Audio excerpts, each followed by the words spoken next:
Los hombros están tensos. No porque haya algo que los tense. Estás en tu casa, es un domingo tranquilo, no hay ninguna razón visible para que el cuerpo esté así. Y sin embargo está. La mandíbula ligeramente apretada. El estómago con esa contracción que no llega a ser dolor pero tampoco es neutralidad. Algo en el fondo del pecho que no termina de aflojarse aunque no haya nada que aflojar. Eso no es ansiedad en el sentido clásico. ¿O no es solo eso? Es el sistema nervioso haciendo lo que aprendió a hacer, escanear. Buscar. Prepararse, para algo que quizás no viene, pero que en algún momento sí vino, y el cuerpo no olvidó. La hipervigilancia no se siente como miedo. Se siente como atención. Como responsabilidad. Como ser alguien que está encima de las cosas, que no se deja sorprender, que tiene todo bajo control. Y hay una parte de eso que es real, las personas con esta respuesta activada suelen ser muy competentes, muy atentas, muy capaces de anticipar problemas antes de que ocurran. El problema no es la habilidad. El problema es que la habilidad no se apaga. Hay algo más que pasa en esos domingos tranquilos. El cuerpo que no descansa no es un cuerpo perezoso ni uno ansioso en el sentido que la gente imagina. Es un cuerpo que aprendió que el descanso es el momento de mayor vulnerabilidad. Que cuando todo parece tranquilo es exactamente cuando hay que estar más alerta. Esa lógica tiene una historia. Y esa historia empieza mucho antes de este domingo. Lo que sigue es sobre eso. Sobre por qué el control que construiste no es un rasgo de personalidad. Es una respuesta. Y entender la diferencia entre las dos cosas cambia algo en la relación que tenés con esa tensión que no se va. El control tiene muchas caras. No todas se parecen a lo que uno imagina cuando escucha la palabra. Hay una cara obvia, la persona que necesita que todo esté en su lugar, que se incomoda visiblemente cuando los planes cambian, que tiene un sistema para cada cosa y se irrita cuando alguien lo altera. Esa cara es reconocible. Pero es solo una de las formas en que este patrón aparece, y no siempre la más común. Hay otra cara que se parece mucho menos al control y mucho más a la responsabilidad. La persona que siempre está pendiente de los demás, que anticipa lo que necesita cada uno antes de que lo pidan, que se encarga de lo que otros no ven. Eso no parece control desde afuera. Parece cuidado. Parece generosidad. Y en parte lo es, el impulso de cuidar puede ser genuino. Pero hay algo más debajo, si me encargo de todo, nada me puede sorprender. Si anticipo cada necesidad, nadie puede reprocharme nada. Si controlo el ambiente, controlo lo que puede pasarme dentro de él. El cuidado como estrategia de protección, no como elección consciente, sino como automatismo aprendido. Hay una tercera cara que es todavía más difícil de ver, el perfeccionismo. La persona que revisa el trabajo 5 veces antes de entregarlo, que rehace algo hasta que está exactamente bien, que no puede soltar una tarea hasta que alcanza un estándar que ella misma no termina de definir. Desde afuera parece exigencia profesional. Desde adentro es otra cosa, si hay un error, algo malo puede pasar.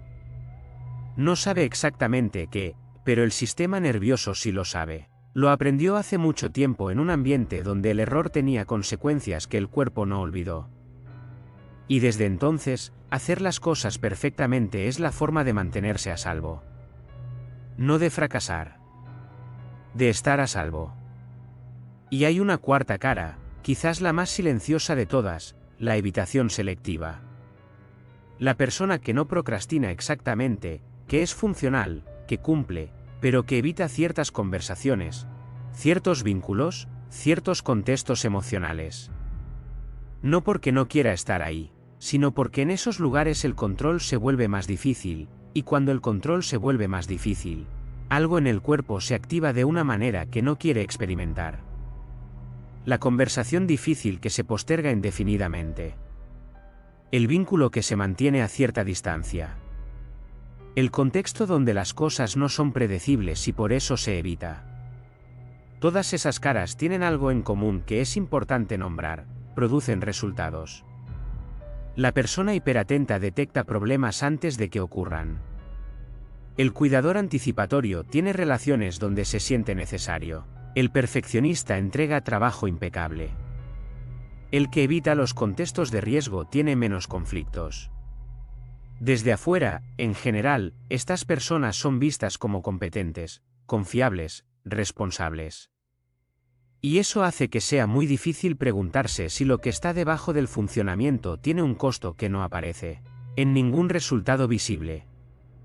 Porque funcionando se puede ir muy lejos sin nunca preguntarse por qué el cuerpo está tenso un domingo sin motivo aparente. Sin nunca preguntarse por qué el descanso cuesta tanto y se siente culpable. Sin nunca preguntarse por qué cuando las cosas van bien durante demasiado tiempo, algo empieza a esperar que vayan mal, como si la calma fuera una trampa y no un estado al que se tiene derecho. Esa pregunta, ¿por qué el cuerpo sigue preparado aunque no haya nada para lo que prepararse?, tiene una respuesta. Y esa respuesta no está en el carácter. No está en la personalidad. No está en cómo sos. Está en lo que aprendiste. Y hay una diferencia enorme entre las dos cosas. Para entender por qué el sistema nervioso se queda en alerta aunque no haya amenaza visible, hay que entender algo sobre cómo se forma ese estado, y por qué se vuelve permanente en lugar de temporal. El sistema nervioso autónomo tiene dos modos principales. El modo simpático, la respuesta de lucha, huida o parálisis, que se activa cuando el organismo percibe una amenaza. Y el modo parasimpático, la respuesta de calma, descanso y conexión, que se activa cuando el entorno es percibido como seguro. En circunstancias de desarrollo saludable, estos dos modos alternan de manera fluida. El simpático se activa cuando hay algo que lo requiere y se desactiva cuando la amenaza pasa. El parasimpático vuelve. El cuerpo descansa. El ciclo se completa. El problema ocurre cuando el modo simpático se activa con demasiada frecuencia durante un periodo formativo, típicamente la infancia y la adolescencia temprana, y el sistema nervioso aprende que ese estado de activación es el estado normal. No el estado de emergencia que debería ser. El estado de fondo desde el cual se opera, porque en el ambiente en que se formó ese sistema, la activación era lo que el entorno requería consistentemente. Y el sistema nervioso, que es fundamentalmente un sistema de adaptación, se adaptó a lo que el entorno requería. Eso no requiere un trauma dramático para ocurrir.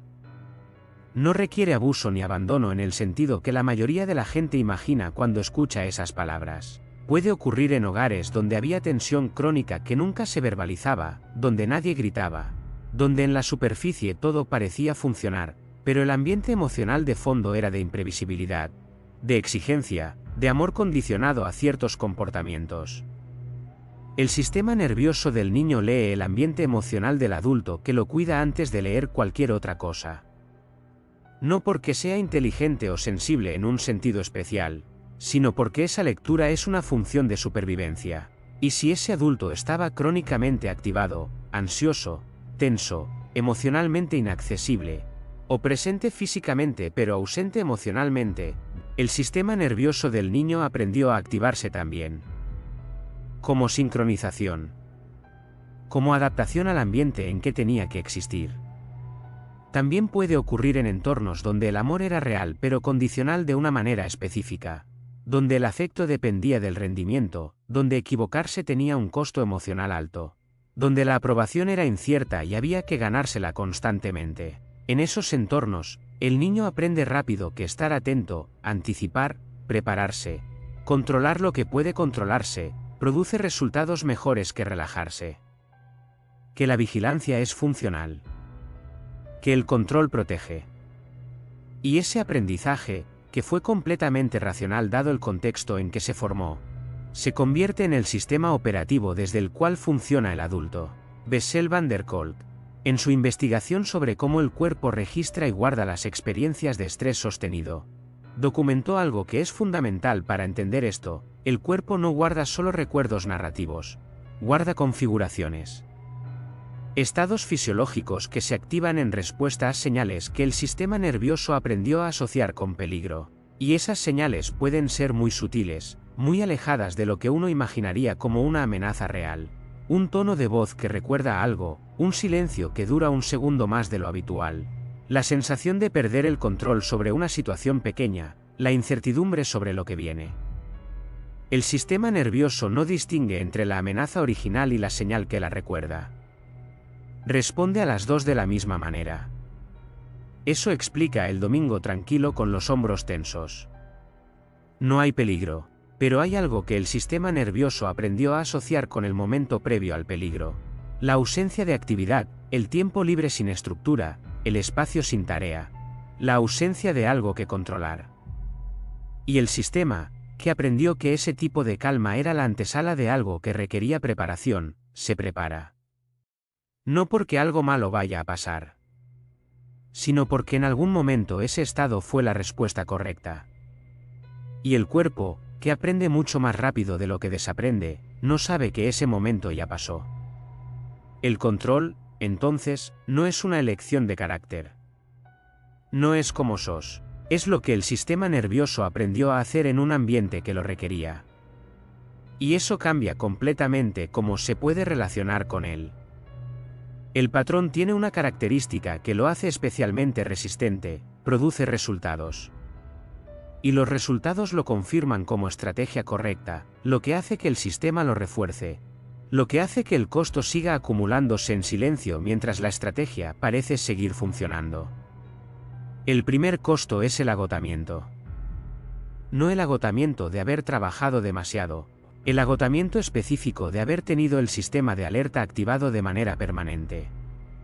Son cosas distintas. El agotamiento por trabajo tiene un origen visible, una tarea que se puede nombrar, un esfuerzo que se puede reconocer como tal. El agotamiento por hipervigilancia crónica no tiene un origen visible. La persona no sabe exactamente por qué está cansada. No hizo nada extraordinario. Descansó, en apariencia. Y sin embargo el cuerpo sigue sin recuperarse. Porque el descanso que el cuerpo necesita requiere que el sistema de alerta se apague. Y ese sistema, para esta persona, no sabe cómo apagarse. El segundo costo es la dificultad con el descanso en sí mismo. Para muchas personas con este patrón, el descanso no descansa, activa algo. Las vacaciones generan más ansiedad que el trabajo. Los fines de semana sin plan generan una inquietud que es difícil de tolerar. El tiempo libre se llena de tareas no urgentes. Sentarse sin hacer nada se siente como una amenaza difusa. No porque no quieran descansar, quieren. Sino porque el sistema nervioso interpreta la ausencia de actividad como ausencia de control. Y la ausencia de control activa la alerta. El descanso, paradójicamente, es lo que más activa el sistema de quien más lo necesita. Y eso genera un ciclo donde el agotamiento no se resuelve porque lo que lo resolvería es exactamente lo que el sistema no puede tolerar. El tercer costo aparece en los vínculos. La hipervigilancia no se apaga cuando hay personas cercanas, se intensifica. La misma atención que detecta problemas antes de que ocurran en el trabajo detecta señales en las personas cercanas. Cambios de tono, silencios que duran un poco más, variaciones en la disponibilidad o en el humor. El sistema nervioso lee esas señales como información sobre posible amenaza y responde de la misma manera que respondería a cualquier otra señal de alerta: anticipar, controlar, prepararse. Lo que en una relación se siente, para el otro, como desconfianza, como necesidad de control, como incapacidad de relajarse y simplemente estar. Y eso genera fricciones que el sistema nervioso también registra como confirmación de que la vigilancia era necesaria, retroalimentando el ciclo. El cuarto costo es la dificultad de estar presente. El sistema de alerta vive en el futuro, en lo que podría pasar, en lo que hay que anticipar, en lo que hay que estar preparado. La presencia plena, que requiere que la atención esté completamente en el momento actual sin calcular lo que viene, es exactamente lo que el sistema hiperactivo no puede hacer de manera sostenida. El cuerpo está en el momento presente. La atención está en otro lado. Y eso tiene un efecto acumulativo en cómo se experimenta la propia vida. como algo que pasa mientras uno está mirando hacia otro lado, preparándose para lo que viene. Hay un quinto costo que es quizás el más difícil de nombrar porque es el más íntimo: el efecto sobre la relación con uno mismo. La persona que vive en hipervigilancia tiene una relación con su propio interior que está mediada por el mismo sistema que usa para relacionarse con el exterior. La misma vigilancia que escanea el ambiente externo escanea también el estado interno. Los pensamientos, las emociones, las reacciones son monitoreados, evaluados, controlados cuando se desvían de lo que el sistema considera seguro. Sentir miedo cuando no hay razón visible para el miedo genera vergüenza. Sentir rabia cuando la situación no la justifica genera culpa. Sentir necesidad de cercanía cuando el sistema nervioso simultáneamente desconfía de la cercanía genera confusión. La vida emocional se convierte en otro territorio que hay que controlar, en lugar de un territorio que se puede habitar. Todo eso junto, el agotamiento sin origen visible, la dificultad con el descanso, las fricciones en los vínculos, la ausencia de presencia plena, la relación vigilante con el propio interior, es el costo real del patrón. No aparece en los resultados. Aparece en la calidad de lo que se vive mientras se producen esos resultados. Lo primero que cambia cuando se entiende el origen de este patrón es la relación con el juicio que lo acompaña. La mayoría de las personas que reconocen este patrón en sí mismas llevan años interpretándolo como un defecto de carácter. Soy demasiado controlador. No puedo relajarme. No confío en nadie. Soy ansioso por naturaleza. Necesito tenerlo todo bajo control. Esas narrativas tienen algo en común: colocan el origen del patrón dentro de la persona, en lo que es, en cómo es, en algo constitutivo que hay que gestionar o corregir pero que no tiene historia ni explicación más allá de sí mismo. Lo que cambia cuando se entiende el origen en el sistema nervioso y en el aprendizaje temprano es esto: el patrón no es lo que sos. Es lo que aprendiste en un contexto que lo requería. Y esa diferencia, entre ser y haber aprendido, no es solo semántica. Tiene implicancias concretas. Porque lo que se aprendió puede revisarse. No de golpe. No con una decisión. No con voluntad pura.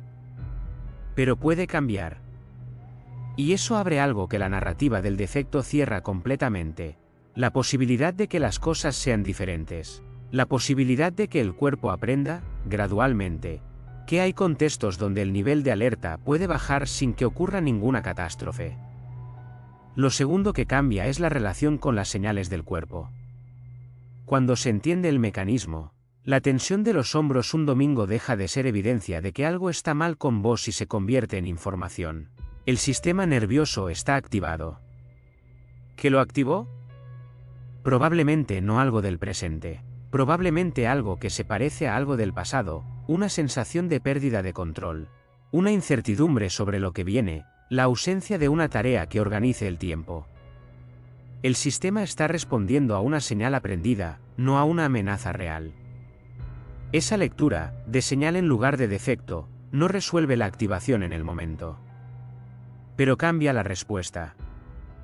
En lugar de sumar ansiedad sobre la ansiedad, preocuparse por estar preocupado, juzgar el cuerpo por no poder relajarse, se puede hacer algo diferente: observar.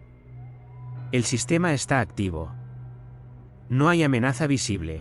Esto es un patrón aprendido respondiendo a algo que ya no existe de la misma manera.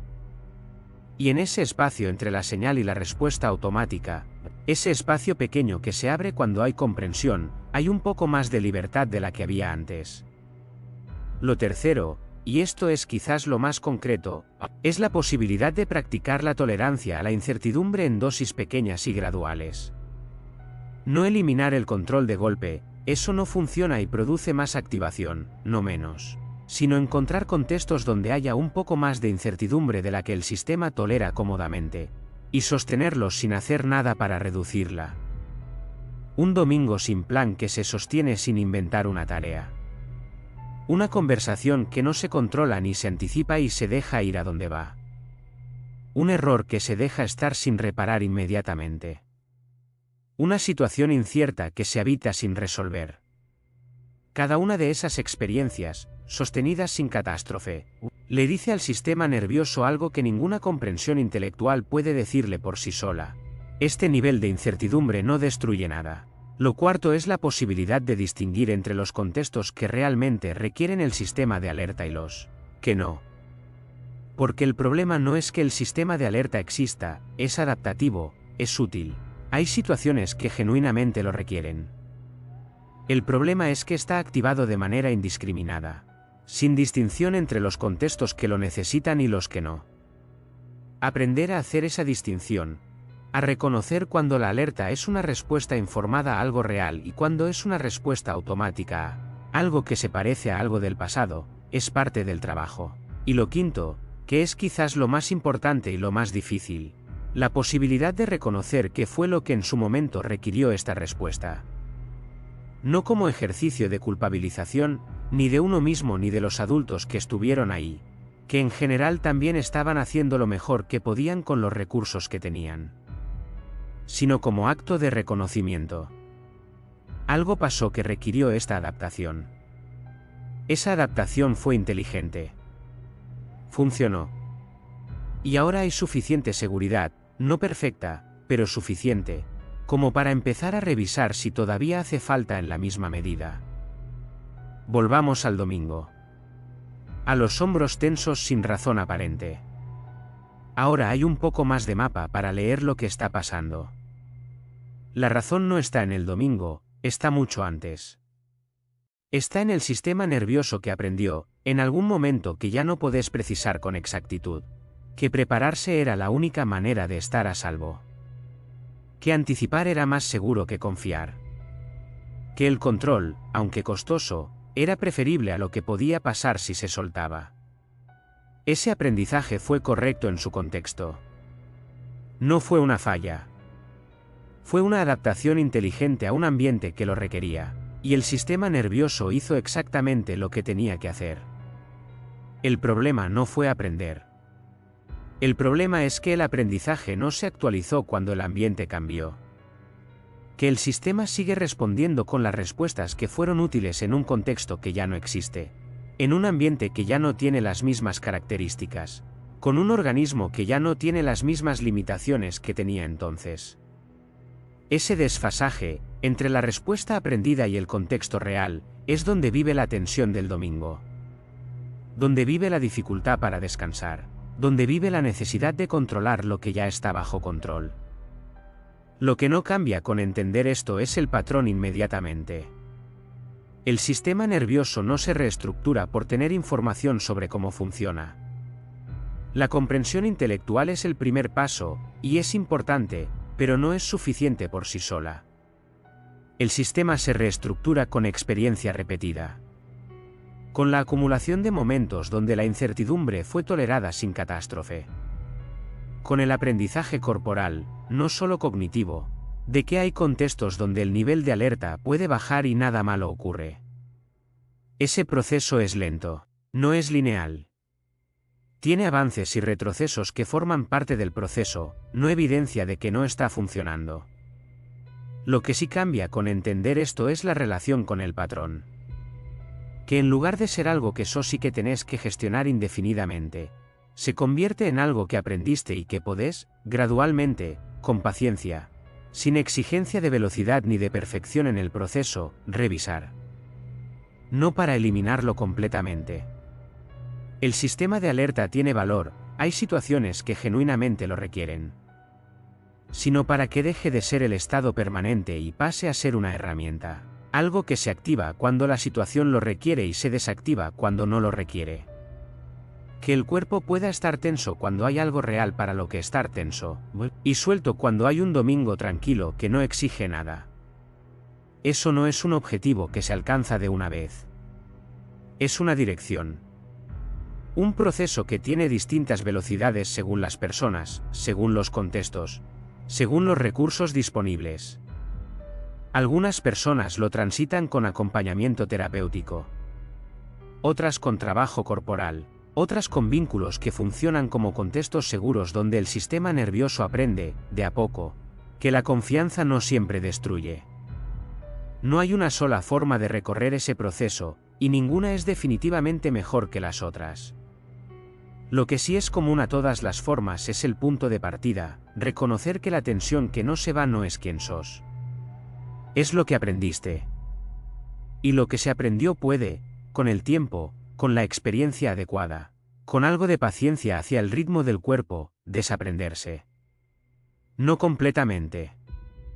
No de golpe, pero lo suficiente como para que el domingo tranquilo empiece a sentirse, de a poco, como lo que es, un domingo tranquilo. Hay más de esto acá, y sigue en esta dirección. Si llegaste hasta el final, ya sabes que esto te pertenece.